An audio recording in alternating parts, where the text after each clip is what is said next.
انا ما بحبش اعمل الفيديوهات دي خالص. امبارح بعد ما نزلت فيديو اس 23 الترا، وطبعا كنا عمالين نطبق له في كل حاجه وخصوصا الكاميرا، حد بعت لي قال لي ان هو فعلا اشتغل موبايل والكاميرات بايظه. لا مش وحشه، هي بايظه، الكاميرا ما بتفتحش. طبعا دي حاجه للوهله الاولى ما تتصدقش، وحقك ما تصدقهاش.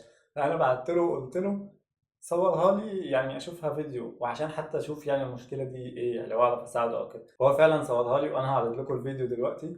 زي ما انتم شايفين، هو جرب يفتح الكاميرا بيجيله فشلت الكاميرا زي ما هي كده، حاول كذا مره وعمل حلول كتير ومفيش اي نتيجه. العيوب طبعا وارده في كل حاجه، بس هل طبيعي ان انا اشتري فلاج شيب بالحجم ده ممكن الاقي فيه عيب؟ بس لدرجه ان حاجه كامله هي اساس الموبايل مش شغاله، صعبه شويه.